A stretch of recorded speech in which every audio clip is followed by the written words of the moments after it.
안녕하세요. 원수 같은 사람을 떼어내고 온 여자입니다. 저는 항상 노력은 배신하지 않는다고 믿었어요. 아무리 요행이 판치는 시대라고 해도 성실하게 정도를 지키며 노력하는 사람이 옳다고 생각했습니다.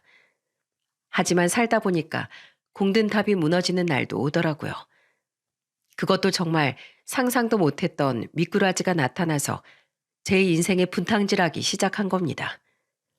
듣다가 뒷목 잡고 쓰러질 것 같은 사연, 지금부터 한번 써볼게요. 택시 운전사로 일하시던 아버지는 늘 한밤중이 되면 집에 오셨어요. 그때마다 엄마는 아버지를 기다리다 늦게야 잠에 드셨죠. 어릴 땐 엄마랑 더 오래 있고 싶어서 거실에 있는 엄마 곁으로 가서 말했어요. 엄마, 나도 아빠 기다릴래. 현주야, 너 아직도 안 잤어? 일찍 자야 키가 크지. 왜? 엄마랑 같이 자고 싶어. 나도 엄마랑 아빠 기다렸다가 같이 잘래. 아이고, 우리 딸은 아직도 엄마밖에 모르네. 유치원생 됐는데 언제까지 엄마만 졸졸 쫓아다닐 거야. 난 평생 엄마 옆에 있을 거야. 그래, 엄마도 현주랑 오래 붙어 있어야지. 엄마 품을 파고들면서 나눴던 대화가 정말 행복한 기억이었어요. 제가 엄마와 장난을 치면서 있으니까 잠을 자던 남동생이 인기척을 듣고 거실로 나오면서 말했습니다. 누나, 앉아? 왜 앉아? 난 엄마랑 잘 거야. 그럼 나도 엄마랑 잘래. 왜?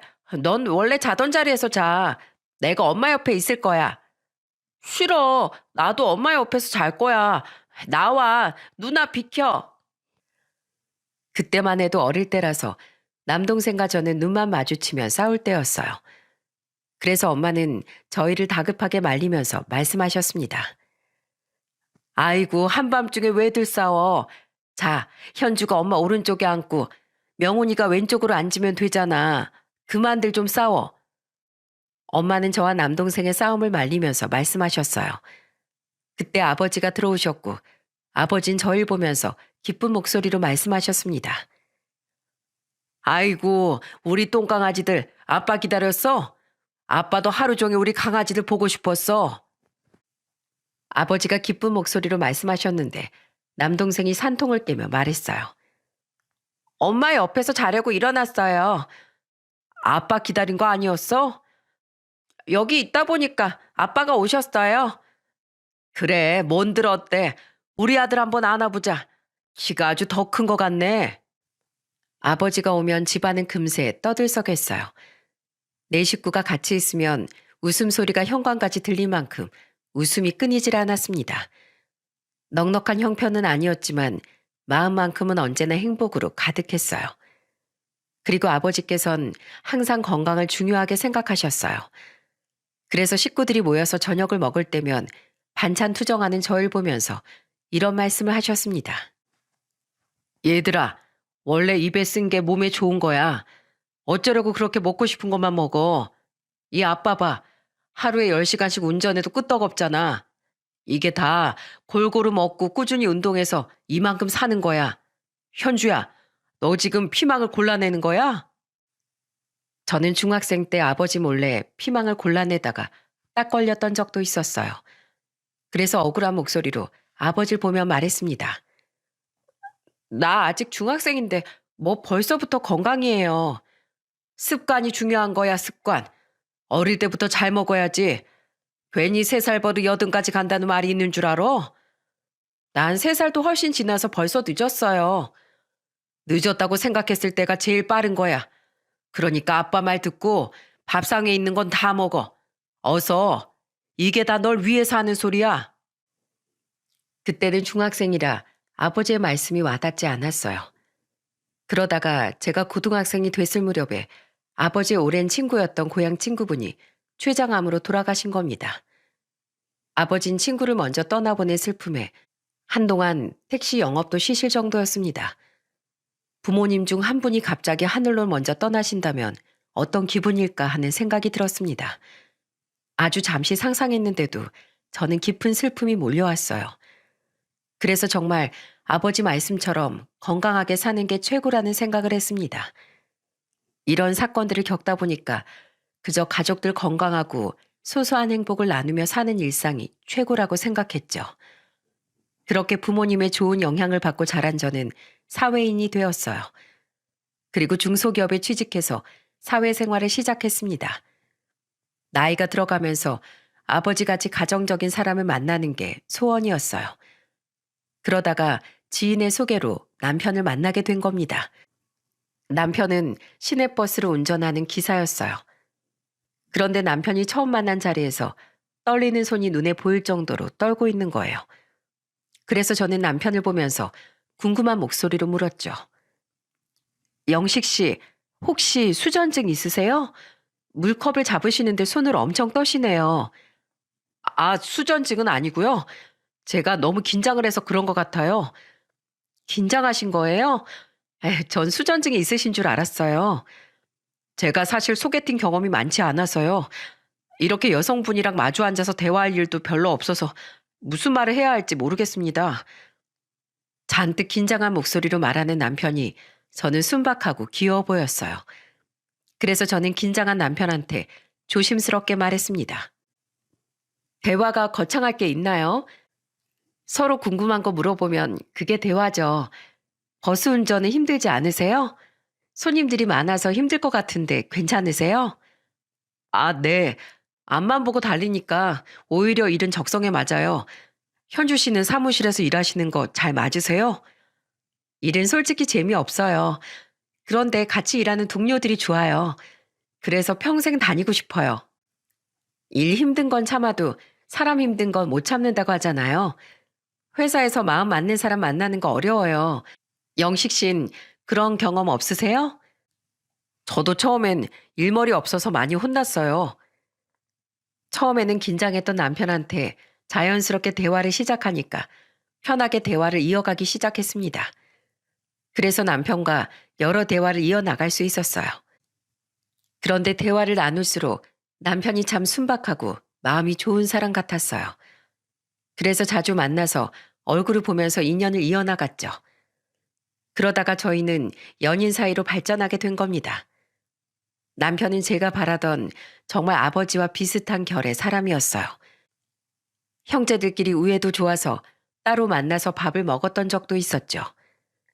그때 남편이 동생들을 소개해주면서 말했어요.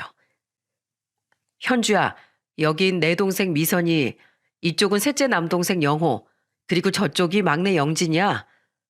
안녕하세요. 그동안 말씀 많이 들었는데 이렇게 보니까 형제들끼리 정말 친해 보이네요.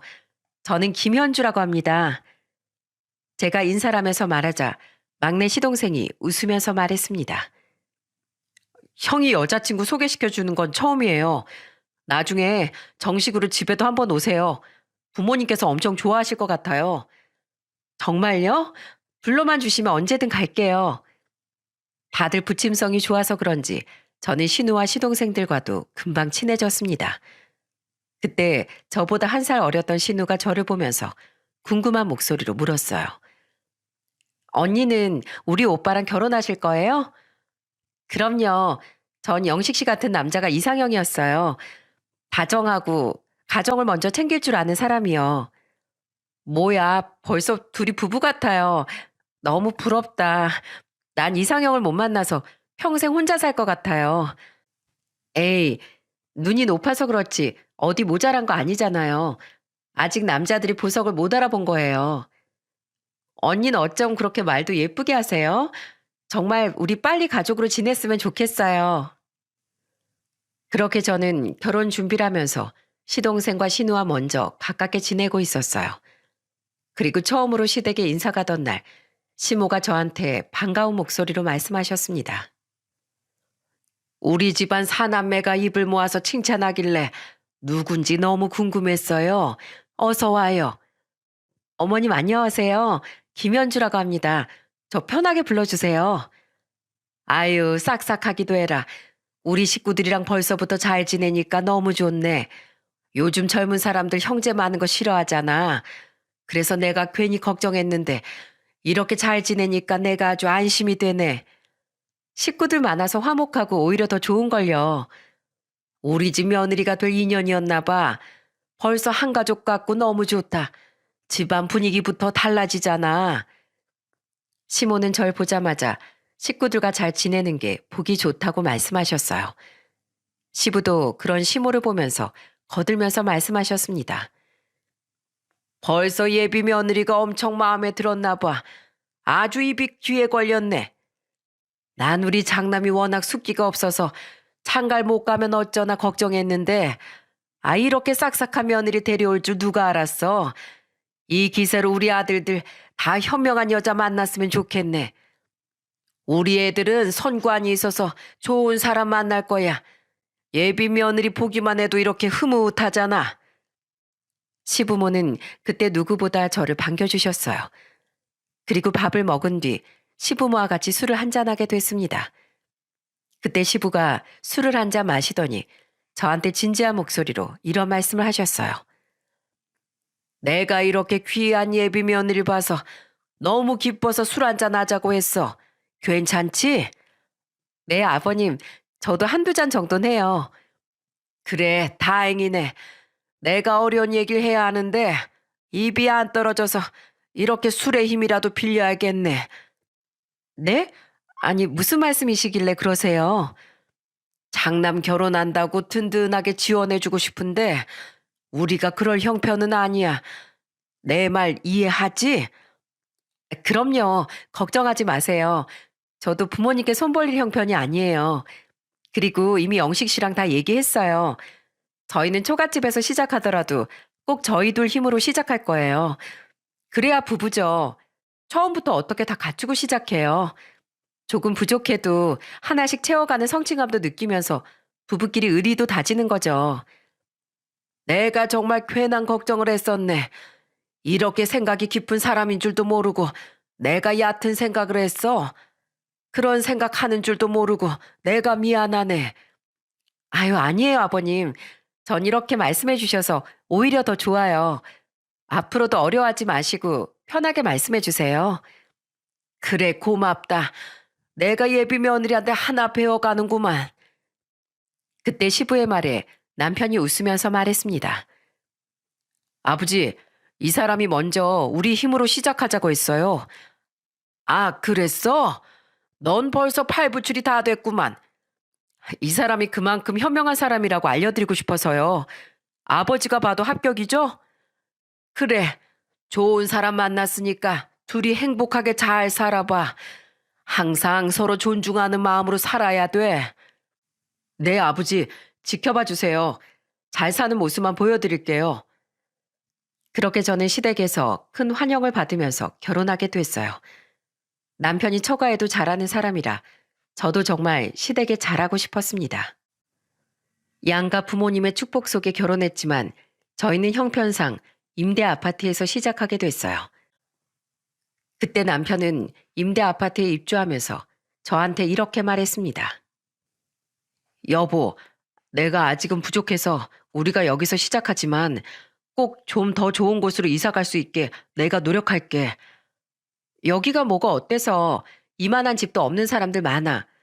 우리 남들이랑 비교하지 말고 우리 기준으로 살자. 남들이 뭐라고 해도 우리만 행복하고 편하면 되잖아.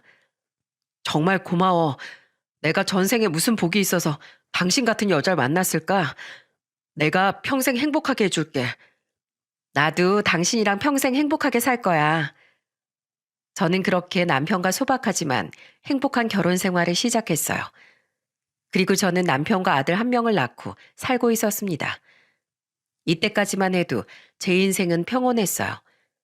제가 아들을 데리고 시댁에 가면 시모는 저희 아들을 보면서 말씀하셨어요. 아이고, 우리 손주 왔어? 헬미가 우리 손주 보고 싶어서 아주 목이 빠지는 줄 알았어. 시모는 처음 생긴 손자를 누구보다 예뻐하셨습니다. 그리고 제가 회사를 다니면서 아이를 키우다 보니까 시댁에 가면 시모가 저한테 걱정 가득한 목소리로 말씀하셨어요. 예, 넌 좀 쉬어라. 방에 가서 눈 좀 붙여. 네? 아유, 아니에요, 어머님. 남자애라서 무거워요. 제가 볼게요. 아이고, 걱정도 팔자다. 내가 사남매를 키워낸 사람이야. 눈 감고도 보니까 내 걱정 말고 얼른 가서 쉬어. 이럴 때 엄마도 쉬어야지. 내 말대로 해. 얼른 가서 좀 쉬어. 제가 난감한 데 서 있으니까 남편도 저를 재촉하면서 말했습니다. 여보, 그냥 가서 쉬어. 내가 엄마 돕고 있을게. 당신 혼자서 평일 내내 바빴잖아. 나도 교대 근무라 당신 자주 도와주지 못하는데 이럴 때 내가 나서야지. 그래? 그럼 나 조금만 쉬고 있을게. 어머님 감사드려요. 저는 시모의 배려에 그때만 해도 시댁에 가면 편히 쉴 때도 있었습니다. 그래서 한 번도 시댁에 가는 게 싫다거나 불편했던 적이 없었어요. 정말 시댁을 친정 가는 것처럼 가던 사람이 바로 저였습니다. 그런데 이런 평화를 깬 사람은 다름 아닌 막내 동서였어요. 두 명의 시동생 중에서 둘째 시동생은 결혼해서 아이를 키우고 있었고 막내 시동생이 마지막으로 결혼을 하게 된 겁니다. 막내 동서는 처음부터 심상치가 않았어요.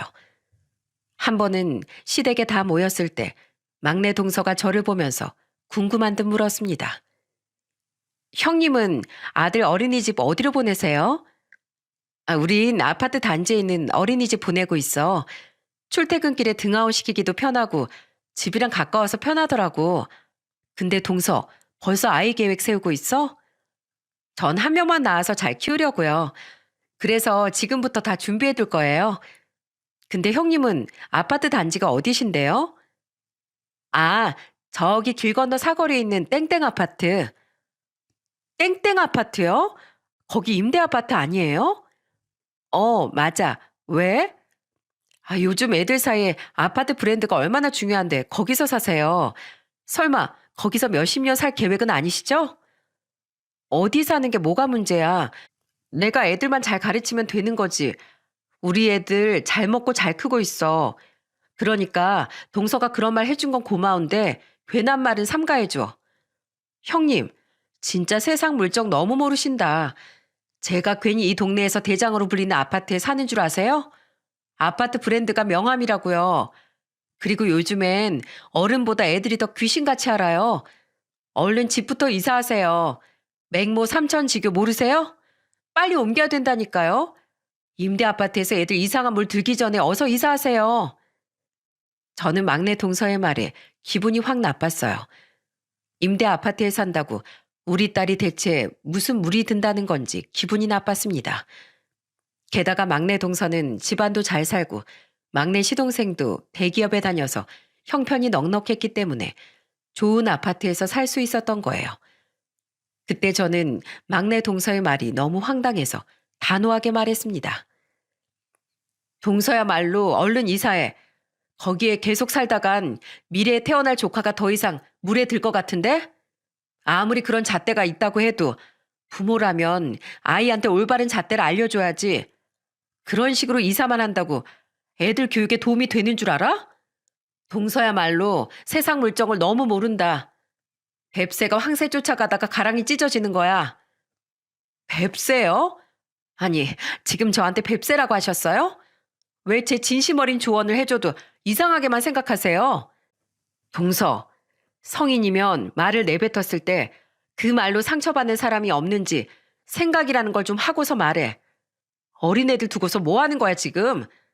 동서 같은 학부모들 때문에 애들이 그대로 보고 배우는 거야.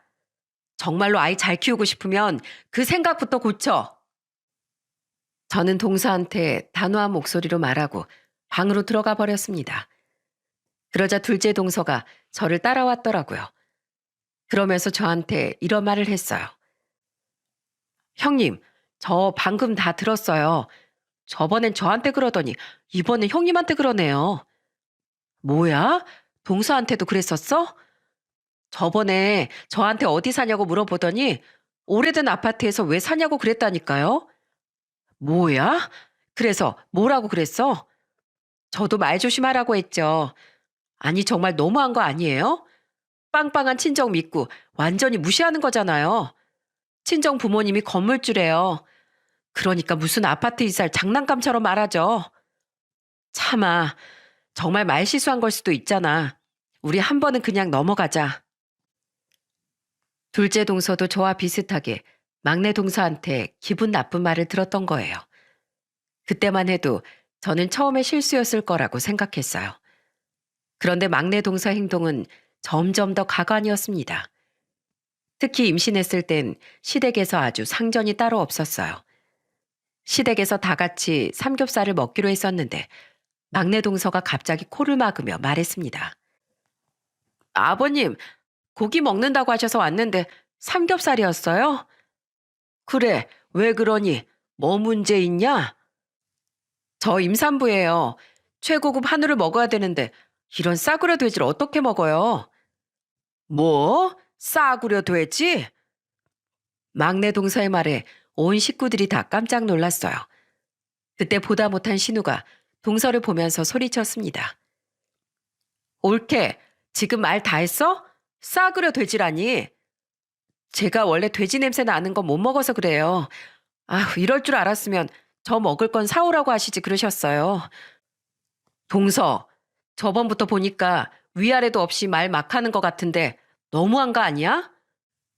애가 뭘 보고 배우겠어? 입으로 먹는 건 조심하면서 말이나 행동은 전혀 조심할 생각이 없는 거야? 어머, 저 임산부잖아요. 그러니까 당연히 최고급만 먹어야죠. 전 원래도 소고기만 먹고 컸어요. 아무리 말해도 막내 동서는 뭐가 잘못됐는지 모르는 눈치였어요. 그때 막내 시동생이 일어나서 동서를 말리면서 말했습니다. 당신 지금 뭐 하는 거야? 내가 말 조심하라고 했지? 내 입으로 말도 못해? 나 돼지 못 먹는다니까. 당신 당장 따라 나와.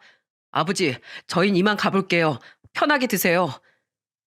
결국 막내 시동생이 동서를 데리고 나가면서 조용해졌어요. 정말 막내 동서는 입만 열면 집안에 분란을 만드는 제조기였습니다.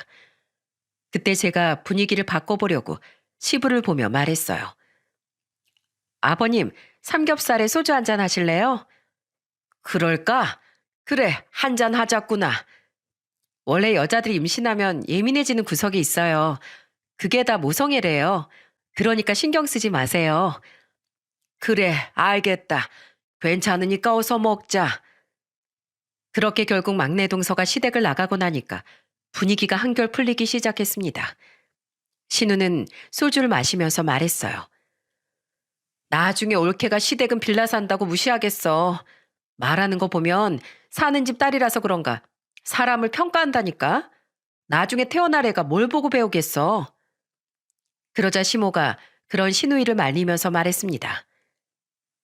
냅둬. 저것도 다 한때다. 살아보면 그런 거 다 소용없다는 걸 알겠지. 저런 건 스스로 깨우쳐야 알아. 옆에서 백날 떠들어봐. 속이의 경일기야. 그리고 임산부니까 그냥 냅둬라. 한창 예민할 때잖아. 그래도 네가 한 소리 했으니까 알아듣겠지. 가만 보면 습관이야. 사람이 말할 때 생각을 안 하는 것 같다니까. 괜히 집안에 싸움 만들지 말고 가만히 있어. 알겠어. 근데 오늘 올케가 너무하긴 했어. 아빠 성의가 있지. 어떻게 저딴 말을 해? 애 낳고 철드는 사람들도 있어. 그러니까 조금만 기다려봐. 시모는 그때만 해도 신우한테 집안 싸움 만들지 말라면서 말리셨어요. 아무래도 막내 동서가 부유한 집안에서 외동딸로 곱게 자라서 철이 없는 거라고 생각했습니다. 사람들 중에는 뒤늦게 철드는 사람도 있으니까 막내 동서도 스스로 깨우치는 날이 올 거라고 믿었어요. 그런데 이런 가족들의 기대에도 막내 동서는 변할 기미가 안 보였습니다. 막내 동서가 출산한 후에는 이상한 고집만 더 늘어갔어요. 막내 동서가 딸을 낳았는데 시댁에 시부모를 뵈러 온 적이 있었습니다. 그때 막내 동서 딸이 이유식을 막 시작할 때였는데 점심쯤 되니까 막내 동서가 집에 가려고 했어요. 그래서 저는 의아한 목소리로 물었습니다. 동서, 벌써 가려고? 좀 있으면 이유식 줄 시간인데 먹이고 가는 게 편하잖아. 집에서 먹이는 게 편해요. 우리 딸이 피부가 예민해서 아무 데서나 못 씻어요. 이유식 먹이고 나면 세수해줘야 하는데 여기서 어떻게 씻겨요? 왜? 여기도 물만 잘 나오는데? 형님, 요즘엔 수돗물도 못 믿어요. 다 필터 끼워두는데 여긴 아무것도 없잖아요. 우리 딸은 그렇게 막 못 키워요. 저는 막내 동서 말을 듣고 기가 막혔어요. 더 말해봐야 뭐하나 싶어서 어이없는 표정으로 동서한테 말했습니다. 그래, 어쩔 수 없지 뭐. 원래 육아는 엄마가 결정하는 거야. 얼른 가서 이유식 먹여. 애기 배고프겠다. 왜요? 형님 화나셨어요? 내가 왜 화가 나? 동서 마음대로 하라니까. 저 지금 가면 제 욕하려는 거 아니에요? 괜히 지금 가는 것도 찜찜해지는데요. 그때 막내 동서 말에 저는 기가 찼어요. 대체 저한테 어쩌라는 건가요? 간다고 해서 가라고 했더니 자기가 가면 욕할 거냐는 막내 동서 말에 저는 어안이 벙벙했어요. 그 순간 둘째 동서가 막내 동서한테 말했습니다.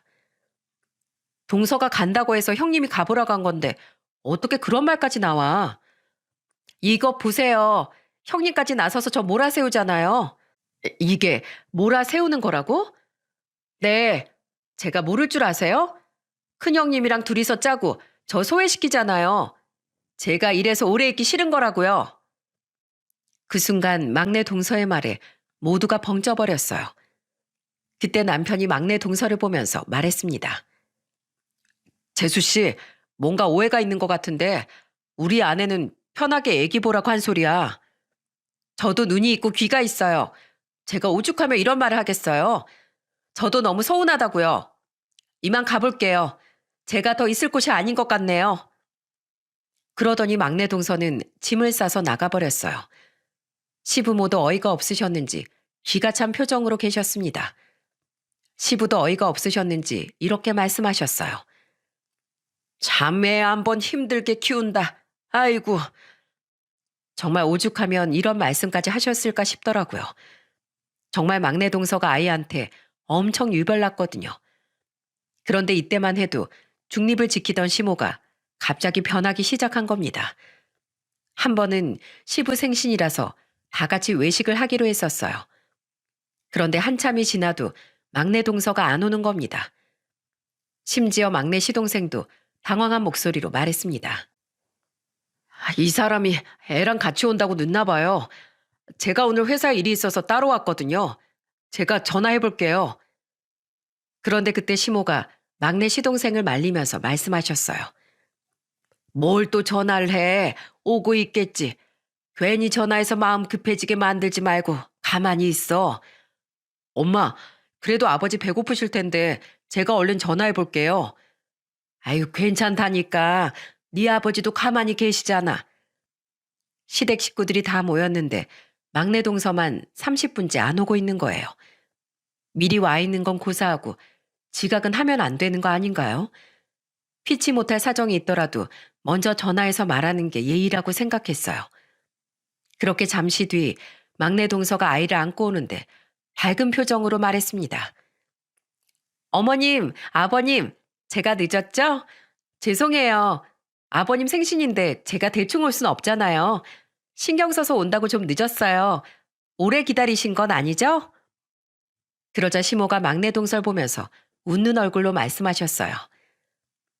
맨날 먹는 밥인데 한 끼 좀 늦게 먹는다고 안 굶어주고 이제 슬슬 배가 고프네. 어서 앉아라. 우리 막내 며느리는 어쩜 이렇게 우아할까? 화장도 많이 안 한 것 같은데 애 엄마가 너무 예쁜 거 아니니? 정말요? 어머니께서 칭찬해 주시니까 기분이 너무 좋은데요. 갑자기 가까워진 시모와 막내 동서를 보고 의아했어요. 그때 남편이 막내 동서를 보면서 못마땅한 목소리로 한마디 했습니다. 재수 씨, 늦을 것 같으면 미리 전화라도 줘. 기다리는 사람들 생각은 안 해? 벌써 40분이나 늦었잖아. 제가 좀 늦긴 했어도 저만큼 아버님 생각하는 사람은 없을걸요? 갑자기 그게 무슨 소리야? 재수 씨가 잘하는 건 알겠는데 약속 시간 지키는 건 기본 중에 기본이지. 그런데 사람이 기본만 하고 살 수는 없잖아요. 저는 어머님, 아버님 빌라에서 불편하게 사시는 거 걱정스러워서 아파트 해드린다고 했어요. 여기서 저만큼 할 수 있는 사람 있어요? 그 순간 막내 동서의 말에 입이 떡 벌어졌어요. 그러자 시모가 막내 동서 말에 맞장구를 치면서 말씀하셨습니다. 이것 봐라. 부모 아끼는 마음은 이런 데서 티가 나는 거야. 어제 우리 막내 며느리가 나한테 빌라 사시는 거 힘들지 않냐고 물어보는데 내가 어찌나 마음이 찡했는지 몰라. 너희들 중에 그렇게 물어본 사람이 있어? 사람이 이래야지. 부모가 눕고 자는 자리 신경 쓸 줄 알아야지. 시모는 갑자기 막내 동서 편을 들면서 저희한테 호통을 치셨어요. 알고 보니까 동서가 시모한테 아파트를 해준다고 했던 겁니다. 게다가 그 말도 시부생신해하면서 시모가 홀라당 넘어간 거죠. 그리고 그날 다 같이 밥을 먹으면서 시모는 정말 가관도 아니었습니다. 시부생신인데 막내 동서한테 고기를 놔주면서 말씀하셨어요. 이것 좀 먹어봐라. 애기 엄마 많이 먹어야 힘을 쓰지. 어머님, 저 많이 먹고 있어요. 어머님도 좀 드세요. 넌 어쩜 그렇게 마음이 널리. 아주 하나를 주면 열을 주려고 하네. 이게 다 어머니께서 절 잘 챙겨주시니까 저도 더 잘하려고 노력하는 거예요. 내가 아주 막내 며느리 덕분에 산다. 시모는 입이 귀에 걸려서 막내 동서 옆에서 아주 난리도 아니었습니다. 오죽하면 시부가 시모를 보면서 이런 말씀까지 하셨어요. 당신 그만 좀 해. 애들 앞에서 왜 그래? 보라고 해요. 난 미운 놈들 떡 하나 안 줘. 이렇게 내 생각해주는 며느리가 좋지. 자식이고 뭐고 다 소용없어. 다 능력껏 하는 거지 왜 그래? 당신이 그런 말하면 애들 사이만 나빠지는 거야. 좋은 말로 할 때 그만해. 시부는 그래도 중립을 지키려고 하셨어요. 그런데 시모가 이런 시부의 말을 들을 리가 없었습니다. 한 번은 시모가 저한테 황당한 부탁을 했던 적도 있었어요. 저는 워킹맘이라서 정말 하루가 눈코 뜰 새 없이 바빴습니다. 퇴근하고 겨우 애를 데리고 왔는데 시모가 저한테 전화해서 이런 말씀을 하셨어요. 너 시간 좀 되니? 급한 일 있으세요? 제가 요즘 회사 다니면서 애 보느라 힘들어서요. 시간이 빠듯하긴 한데 어떤 일 때문에 그러세요? 하여튼 개똥도 약에 쓰려면 없다더니 다 틀렸네. 개똥이요? 지금 저한테 그러시는 거예요? 넌 맞벌이까지 하는데 아직도 임대 아파트에 살고 있는 거면 문제 있는 거 아니야? 네? 어머님, 말씀이 너무 심하신 거 아닌가요? 열심히 살고 있는 사람한테 왜 그러세요? 열심히 살면 성과가 있어야 할 거 아니야? 네 막내 동서 좀 보고 배워봐. 영리하게 돈 벌고 살잖아. 요새 피곤해 보여서 너한테 애 좀 맡겨놓고 좀 쉬게 해주려고 했더니만 다 틀렸구만. 어머님, 막내 동서가 영리하게 돈을 번다고요? 물려받은 건물에서 나오는 월세로 사는 게 영리하게 버는 거예요? 그냥 운이 좋은 거잖아요. 저도 힘들어요. 대체 저한테 왜 그러세요? 네가 돈을 못 버니까 힘든 거야. 아유, 됐어. 말을 말자. 저는 시모의 말에 기가 막혔어요. 막내 동서가 아파트를 해준다는 말에 홀랑 넘어가서 완전히 저를 무시하는 겁니다. 그런데 저뿐만이 아니었어요. 둘째 동서도 그 당시에 시모한테 시달려서 스트레스를 받고 있었어요. 그러다가 쌓였던 감정이 폭발하는 사건이 벌어지고 말았습니다. 그때가 설 명절이었는데 저와 둘째 동서는 미리 시댁에 가서 시장도 보고 요리할 준비를 하고 있었어요. 그런데 막내 동서가 안 오길래 저는 막내 동서한테 전화를 걸었는데 안 받는 겁니다. 그래서 제가 둘째 동서를 보면서 물었어요. 막내 동서한테 전화 온 거 있었어? 왜 안 오지? 전화 온 거 없었어요. 저녁에 오려나 모르겠네요. 저와 둘째 동서가 이런 대화를 하고 있으니까 시모가 와서 호통을 치며 말씀하셨어요. 설 음식 그게 뭐가 힘들다고 막내까지 부르려고 그래? 그냥 둘이서 해. 정말 어이가 없었어요. 그래서 저는 시모한테 어이없는 목소리로 말했습니다. 못해서 그러는 게 아니라 이런 날은 다 같이 해야죠. 그리고 동서가 한두 번이 아니니까 그렇잖아요. 내가 괜찮다는데 왜 그래? 시모의 말에 저와 둘째 동서는 기가 막혔습니다. 그래서 결국 그날 하루 종일 저랑 둘째 동서 시모랑 음식을 만들었어요. 그날은 신우가 일이 있어서 신우도 늦게 왔었습니다. 그런데 다 준비하고 나니까 신우보다 더 늦게 막내 동서가 오는 거예요. 마침 가족끼리 밥을 먹고 있었는데 막내 동서가 왔더라고요. 막내 동서는 뻔뻔하게 들어와서 자리에 앉으면서 말했습니다. 어머님, 아버님, 저 왔어요. 형님, 제가 너무 늦었죠? 와, 이거 다 오늘 하신 거예요? 아우, 너무 맛있겠다. 어제 제가 오랜만에 친구 만나서 과음했더니 속이 좀 안 좋았거든요. 잘 됐다. 잘 먹을게요. 아무렇지 않게 말하는 동서를 보면서 기가 찼어요. 그 순간 이건 짚고 넘어가야겠다 싶어서 동서한테 말했습니다. 동서, 오늘 같은 날엔 빨리 와야지. 제일 늦게 나타나서 과음해서 속이 안 좋다니. 정말 너무한 거 아니야? 동서는 생각이라는 게 없어? 왜 저한테 화풀이세요? 누가 사서 개고생하래요? 그렇게 하기 싫었으면 안 하면 되는 거잖아요. 누가 억지로 시킨 것도 아니고 자기들이 한 거면서 저한테 왜 그러세요? 뭐? 너 말 다 했어? 진짜 내가 동서랑 잘 지내보려고 해도 안 되겠네. 대체 사람이 왜 그래? 말 한마디라도 늦어서 죄송합니다. 형님들 고생 많았어요. 이렇게 한마디 할 수 있는 거 아니야? 사람이 어쩌면 그래. 진짜 더럽게 꼰대같이 구네. 돈이 없으니까 손발이 고생하지. 그러니까 누가 거지처럼 살래요? 뭐야? 너 진짜 오늘 해보자는 거야? 말 다 했어? 정말 막내 동서의 말에 참을 수 없이 화가 났어요. 막말을 내뱉는 막내 동서랑 시댁에 왔다는 것도 있고 한바탕 하려는데 갑자기 시모가 밥상을 손으로 내리치면서 소리를 치셨어요. 아, 그만들 못해? 왜 큰 소리를 쳐? 너 지금 막내 며느리 몰아세우는 거야? 저는 시모가 저한테 숟가락을 던졌다는 사실과 저를 다그치는 말에 기가 막혀서 말했어요. 지금 저한테 그러시는 거예요? 저 하루 종일 일했어요. 누가 너 보고 억지로 일하라고 그랬어? 왜 엄한 사람을 잡어?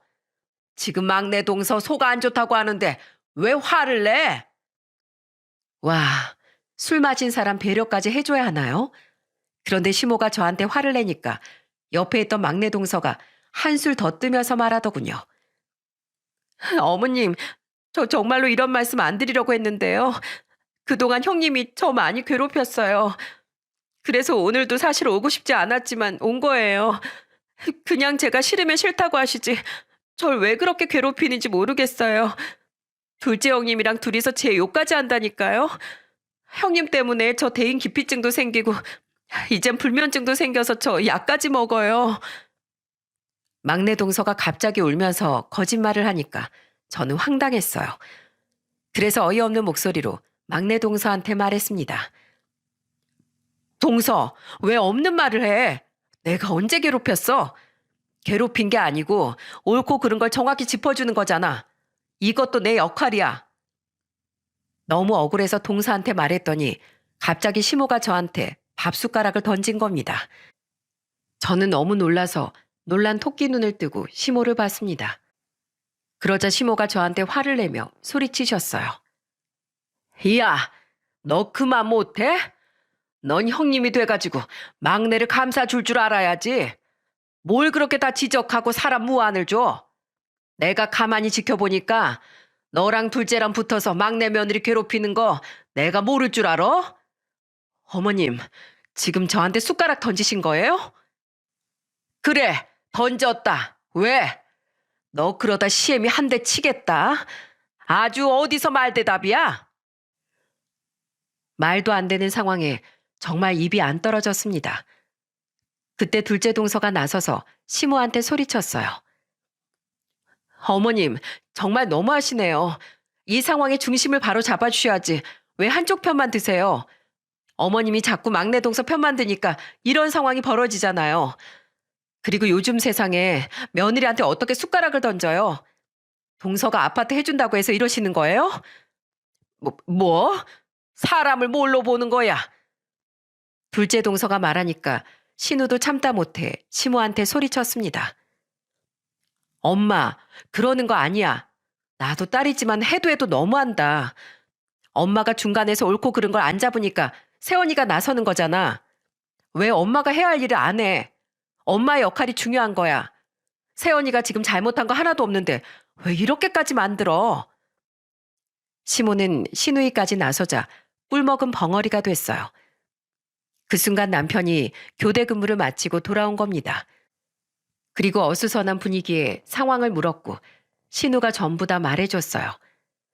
그러자 남편은 완전히 열이 받아서 시모한테 화난 목소리로 소리쳤습니다.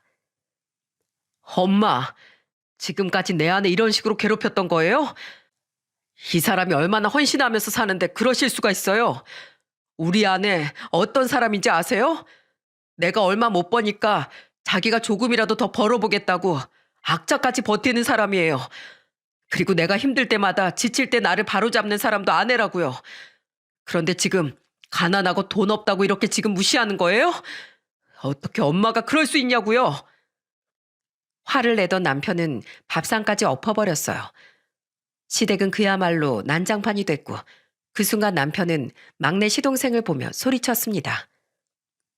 야, 넌 네 마누라가 집구석을 이 지경으로 만드는데 가만히 있었어? 미꾸라지 한 마리가 분탕질한다더니 네 마누라가 딱 그 꼴이네. 형, 진짜 내가 미안해. 내가 그렇게 말 조심하라고 하는데 저 사람이 도저히 바뀌질 않아. 그래? 그걸 지금 말이라고 해? 난 너까지 꼴 보기 싫어. 인간들 다 끼리끼리야. 알아? 그 순간 남편이 시동생 뺨까지 때리려고 했어요. 그러자 시모가 남편을 붙들고 애원하며 말했습니다. 아이고, 때리지 마. 내가 잘못했다. 내가 술 마시고 미쳤었나 봐. 그만해라. 그러자 시부가 그런 시모를 보면서 혀를 차면서 소리치셨습니다. 집안꼴 잘 돌아간다.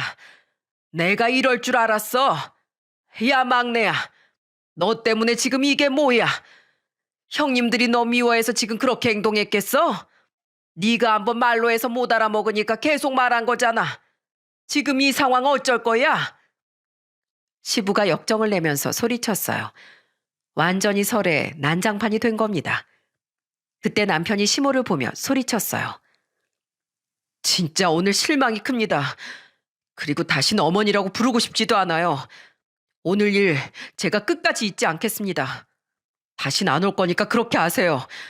맏며느리 장남 찾지도 마시고 연락도 하지 마세요. 결국 저는 남편과 같이 시댁을 나왔어요. 얼마나 눈물이 흘렀는지 모릅니다.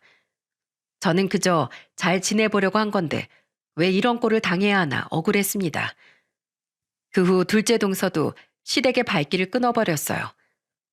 그야말로 막내 며느리만 시댁과 연락하고 다 연락을 끊은 거죠. 그동안 시모의 차별로 저도 둘째 동서도 상처가 깊었던 겁니다. 동서는 그때 시댁을 나오면서 저를 위로하며 말했어요. 형님, 잘못한 거 없어요. 그리고 이런 상황에서 명절 보내고 싶지 않네요. 아마 며느리 둘 잃으신 걸 후회하실 거예요. 아까 보니까 형님도 소리치고 나가던데요. 우리 그냥 더러운 걸 보지 말고 살아요. 알고 보니까 신우인 형님도 시모한테 이렇게 화를 내고 나갔다고 하는 겁니다. 엄마, 우리 세연이 같은 사람들 없어.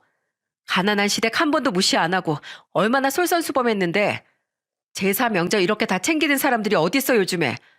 막내 너 앞으로 이럴 거면 집에 오지 마. 알았어? 네 누나 볼 생각도 하지 말라고. 이렇게 말하니까 시모가 억울하다는 듯 땅을 치며 말했다고 했어요. 아이고, 새끼들도 모자라서 며느리들까지 시애밀 잡네 잡어. 그래, 오지 마. 아무도 오지 마. 정말 이날 이후로 아무도 안 갔습니다. 그렇게 시간이 한 2년 정도가 흘렀습니다.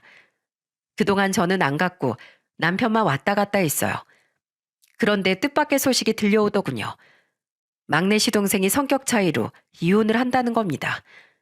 심지어 시모한테 집을 해준다는 말도 입 바른 소리였다는 겁니다. 어떻게 해서든지 저와 둘째 동서를 이겨먹으려고 간사한 거짓말을 했던 거였어요. 그리고 애가 커갈수록 점점 애는 뒷전이었고 막내 동서는 동창이랑 바람까지 난 상태였습니다. 그런데 이혼을 하면서도 가관이었대요. 남편한테 들어보니까 막내 동서가 시모한테 이렇게 말했다고 했어요. 아줌마, 그걸 믿었어요? 아휴, 참 순진하시네요. 요즘 세상에 몇 억짜리 아파트를 덜컥 누가 줘요? 그냥 형님들 한번 골탕 한번 먹이려고 거짓말한 거였어요? 뭐야? 너 지금 그걸 말이라고 해? 왜요? 이혼하면 어차피 남남인데 이제 잘 볼 필요도 없잖아요. 그냥 알아서 사세요. 시모는 정말 제대로 뒤통수를 맞은 거예요. 저 말을 철석같이 믿고 그동안 이간질하던 시모 행동을 떠올리면 기가 찼습니다. 심지어 막내 동서는 술만 마시면 그렇게 집에서 행패를 부렸다고 했어요. 결국 상황이 파국이 되니까 시모가 저한테 전화해서 애원하면서 말씀하셨습니다. 애미야, 내가 미안하다. 내 생각이 짧았어. 이제 우리 감정은 풀고 좀 보고 살 수 없겠니? 아니요. 저는 바로 풀 수 없을 것 같아요. 이런 전화도 불편하네요. 끊겠습니다. 애미야. 시모는 애원하며 말했지만 안 간다고 했습니다. 아무리 며느리 시어머니 관계지만 사람끼리 진정한 사과를 하고 문제를 정확하게 짚고 가야 한다고 생각했어요. 요즘 세상에 며느리한테 쌍욕을 하고 숟가락을 던지는 사람이 어디 있나요? 여기 유튜브 사연이기 때문에 글에다 담지 못한 것들도 무수히 많습니다. 심지어 둘째 동서도 시모의 전화를 받았지만 당장은 못 가겠다고 했다고 했어요. 그만큼 며느리들이 쌓인 게 많았던 겁니다. 남편들은 시댁에 왕래하고 있지만 며느리들은 언제 갈지 모르겠어요. 영원히 모른 척 할 수는 없겠지만 당장은 아닌 것 같습니다. 시모가 성격이 바뀌지 않는 이상 쉽게 마음이 풀려질 것 같지 않습니다. 우리가 가난하다고 해서 멸시받은 상처는 평생 잊지 못할 것 같거든요. 그래서 지금은 어떻게 됐는 줄 아시나요? 막내 동서가 우리 조카도 버리고 가서 막내 시동생이 혼자 조카를 돌보며 살고 있어요. 그러다 보니까 시모가 조카를 대신 봐주는 시간이 많은데 신우한테 이렇게 하소연을 했다고 하네요. 아이고, 허리 아프다. 아이고, 내가 얘를 어떻게 보니. 늙어 빠져가지고 말년에 이게 무슨 고생이야. 엄마가 엄마 발등 찍은 거야. 누굴 탓해. 아이고, 내 팔자야. 이게 시모의 말년 최후의 모습이었습니다. 정말로 돈만 쫓으면 이렇게 되는 것 같아요. 제가 이런 사연을 보내게 된 것도 사람들이 정말 진심 어린 마음을 보고 살았으면 좋겠어요. 돈은 있다가도 없고 없다가도 생기잖아요. 하지만 한 번 떠난 사람 마음은 잡을 수가 없답니다. 세상에 내 마음도 제대로 안 되는데 다른 사람 마음을 어떻게 되돌리겠습니까? 그러니 정말 위해주고 아껴주는 사람이나 가족이 있다면 더 아껴주셔야 해요. 모든 관계는 서로 노력할 때 유지된다고 생각합니다. 올해는 모두 좋은 관계만 이어지길 바랍니다. 감사합니다.